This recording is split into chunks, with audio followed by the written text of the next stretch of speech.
Good Thursday morning. It's November 14th, 2024. Finally, some interesting weather to look at here as we go into the future.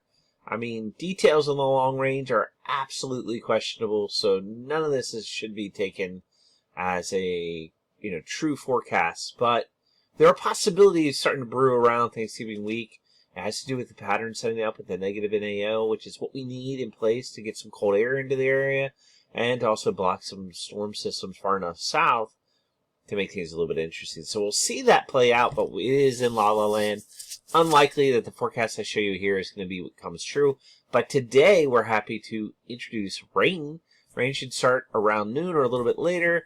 It's going to be a rainy afternoon, evening, chilly day. Highs only in the upper 40s. Tonight rain should end late and then become kind of showery. Lows pretty much in the 40s as well. Tomorrow, chilly but not cold like today. Highs in the 50s. Rain chances should end in the morning, and we should slowly clear up. Tomorrow night, lows in the 40s. Saturday looks breezy, but highs getting back up near 60 degrees. We'll be in the low 60s to mid 60s on Sunday and sunny. Then on Monday, sunny in the 60s. Tuesday, sunny but clouding up on Tuesday night. And then on Wednesday, we could see a chance of some rain. We'll show how kind of the evolution looks like here, but I can tell you that next week is very much in chaos in the models. It will show it looking very rainy one model, then kind of not so rainy in the next. So confidence is a little bit low, but that is going to be at the leading front as it comes through. That will lead the cold air in, and then it looks like it's going to be a really chilly next weekend, followed by a below normal, if I think, or normal or slightly below normal Thanksgiving week as far as temperatures go. And there could be some storminess Thanksgiving week, and with that, temperatures being cooler, well, you'll see what happens here. So that was me kind of explaining what you're about to see here. So here we got today, the front coming and approaching. There are some cold pockets here in southwest Virginia. So again, we're up here in northern Virginia. And that's going to bring some pockets of sleet, freezing rain probably down that way. I would not be 100% surprised or shocked if a sleet or, pellet or something falls at the very beginning of some of the precipitation today, just because of the chilliness of the atmosphere. I mean, it would be very quickly turned to rain, so don't worry about it. This low kind of is a weird trajectory that gets really going here along the coast. It's going to increase the winds and the easterly fetch. And that's why we're going to continue rain overnight into Friday morning. And also, as it starts to strengthen some, we'll see the isobars get a little bit tighter. That's why we're looking for it to, on Saturday, be a little bit breezy. You see now the isobars are getting a little close together. This high is coming in to kind of crunch it. We're getting the northerly winds. So it won't be super chilly, but it's not going to be super warm yet on Saturday. Saturday, the high gets pushed a little further east. This isn't a cold high by any means. That's why we're going to be up near 60 on Saturday and in the 60s on Sunday. Isobars are pretty high. I mean, look at the upper level. Like I say, these red lines, that's telling you something.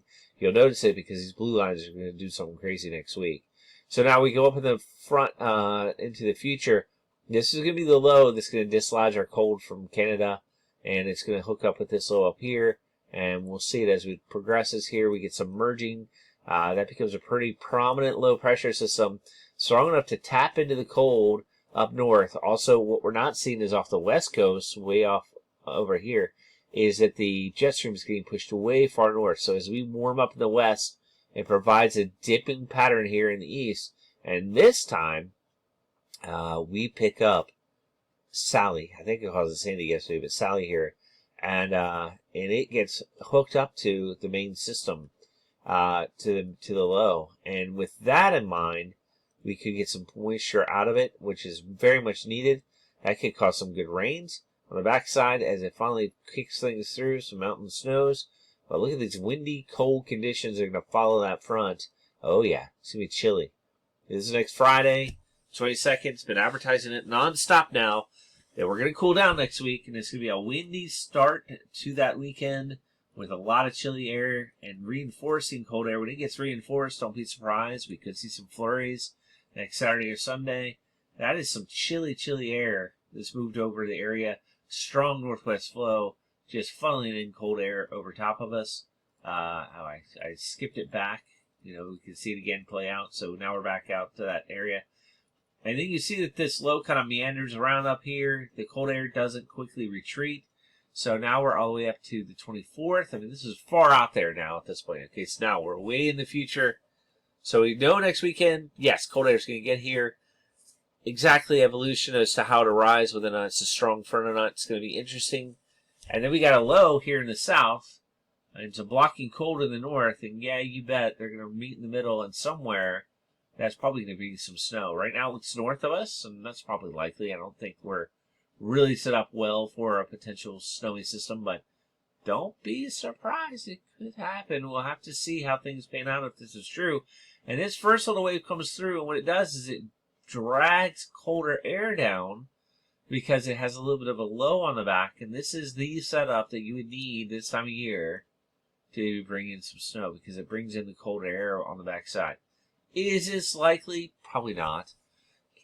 It's a possible evolution. But what I do want to note here is there's this cold eye coming into the United States. This isn't going to go anywhere really, really quick. So as we go through Thanksgiving week, we stay cold. It is only towards the end that maybe we see the retreating here.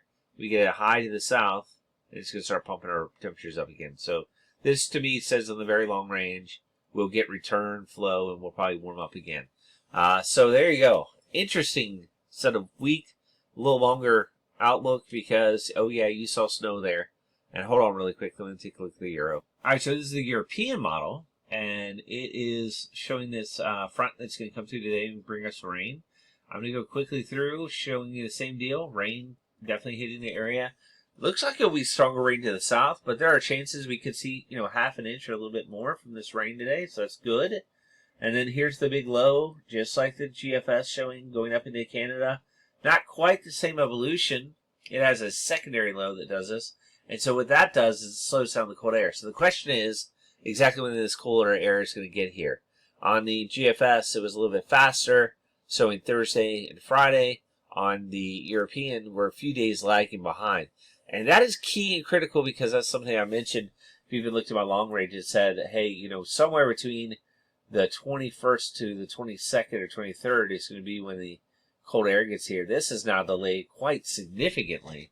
So quite a different scenario and setup here in that respect. But it's still cold air. I mean, regardless, there will be cold air that follows the system that comes through next week. The question is, does it follow through on Thursday or does it delay some? I think Europeans going to catch up with the GFS. GFS has been rock solid, say next Thursday, Friday is going to be the time frame. So anyway, we're way far off now. We're out to Wednesday the 27th. This is right before Thanksgiving. And we see the cold air is in place, and we see some disturbances here. So I don't know if this is going to come out or evolve into anything. We'll have to see. The cold air is not quite as robust or stout on the European. But even on the European, it does show that after we get that cold air for about 5-6 days, we're going to see it get warm again. So, or mild, at least. So that is good to know. There's not model consensus on timing yet. So because of that, I'd say model chaos between next Friday and beyond. I do like the GFS evolution for Thanksgiving week. I think it's very possible because it's not totally out there that there could be a low pressure system or something that comes in, especially as the pattern decides to go from the cold back to a more mild pattern. All those relaxing points, that's usually where a storm system can come together. So I have to see. But this is all la land and that far out. So don't take it as anything big. Just look for what I said at the very beginning the next couple of days. Chilly, cold rain, then a milding up period until Wednesday next week, and then exactly when the cold air arrives after that. Could be anywhere from Thursday to Monday, depending on which model you look at here. But the cold air is going to follow the front that finally comes through, and we have a plunge into the coldest air of the season for at least 3 to 5 days in the following week, and we'll see how things pan out. All right, that's a long outlook. Have an awesome Thursday.